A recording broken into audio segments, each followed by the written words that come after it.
umugore ufite ubumuga bwo kutabona kubw'impanuka yagucaniye televiziyo akiyicana yumva yuko umugabo we ashobora kuba agiye gukora ubukwe n'undi muntu ari kubivuga muri interview. Umugore atangira kubyumva ateze amatwi neza, yumva umugore nyine samuzi kandi mu by'ukuri yazi ko ari we mugore we w'uyu mugabo, ariko umugabo nta soni yari anafite nta n'ikimwaro, usibye ko yaje no kuvuga yuko amutwite amufitiye umwana mu nda.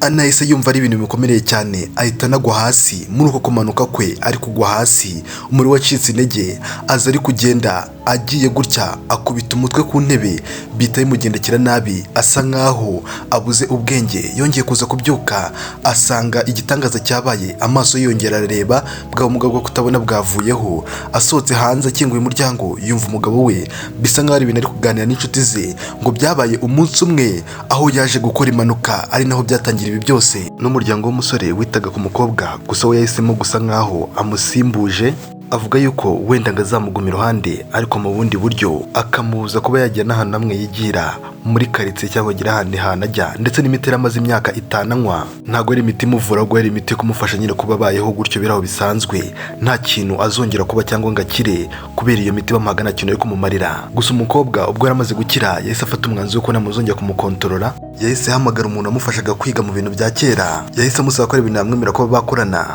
kuko hari ibyo yashakaga kwimvumburiraho ku giti cye. Yemera gukomeza kubaho ameze nk'aho ahumye.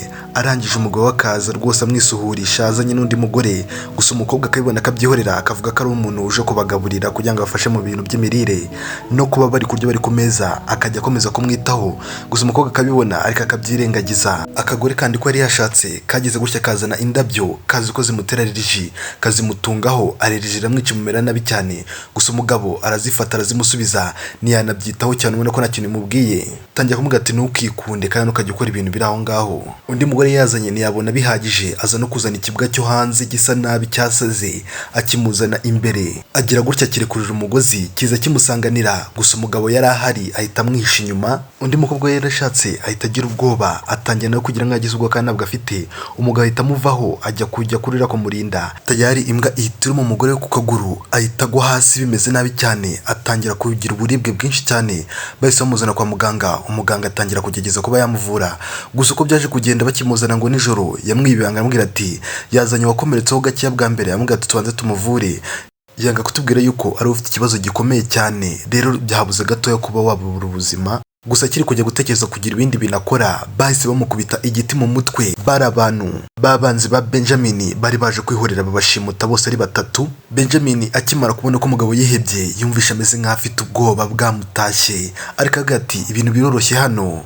Yahise atunga Ana n'undi mugore urutoki, aravuga ati ibintu biroroshye hano, tugiye gukina umukino. Agufungurira igikontineri cyari kiri hano. Barangije baramubwira ati tugiye kuguhitishamo hagati y'uyu mugore wawe ndetse n'inshoreke yawe yindi ushaka kwishingira. Ninde uhitamo akajya muri firigo akamara isaha imwe, ntiyazuyaje yahise ahitamo umugore we, baba ariwe banza gushyiramo kiriya gifurigo. Nyuma y'isaha imwe ishize yabashije kuba yaharokoka ntihagira ikintu aba. Gusa Benjamin akomeza yigira nk'aho amwitayeho. Wari wabashimuse none ahita avuga ati mfite undi mukino wa kabiri, ninde uri bwabanze kujya muri ano mazi akonje y'urubura. Gusa Benjamin nigeze yongera kuzuyaza, yaravuze ati bongere bashyiremo Ana nanone ari we bashyiramo, kandi yari yarushye mu by'ukuri. Bahita bongera bamujugunyamo mu mazi arimo barafu, akomeza amurebera bamujugunyeyo. Ariko nanone ntibyarangiriye aho ngaho kuko hari undi mukino wa 3. Yambwiye ati babiri muri mwe gashobora kugenda ariko mukagira umwe musiga. Arebye umugore abona yamaze kumera nabi, arebye anshoreke nanone yikora kunda, isa nkaho ivuga yuko ishobora kuba itwite. Aravuga ati meze nabi cyane, tangira kuyakitingisha yikoresha ibintu. Nibwo Benjamin yahise amufata uwo nguwo wundi ashaka kugira umugore we, asiga umugore we aho ngaho aryamye. Umugore we mubona rwose ari kugenda, wibuka ko yanabonaga ari yarabimuhishe. Nibwo yahise akumenyera yuko adakeneye ko umugabo we azongera kumwitaho rimwe na rizima. Gusa umugore yaje kugerageza gucika nyuma y'igihe, aza kugaruka muri urwo rugo babagamo we n'uwo mugabo we. Aza urugo rwe yaraje guturizamo igihe kimwe, gusa hari hamaze kuba ahantu hakababaro hameze nk'ari gereza kuri we. Nibwo mu kwiyumvira kwe yaje kumva ko agomba gukuramo impeta yambaye imyaka irenga 5 yose. Anavuga ati mu bundi buzima sinzigera nongera no kuba namukunda cyangwa kumuha urukundo rwanjye. Yahise anagutwikira inzu arigendera, no mu gutaha bisikana nabo. Gusa icyo batari bazi nuko yabatwikiye inzu, bivuze ngo nta hantu bari basigajeho kuba baba, kuko nyine yari amaze kubatwikira. Ese mwe murumva uyu mwanzuro yafashe wari ukwiye cyangwa yari kubihorera akabababarira?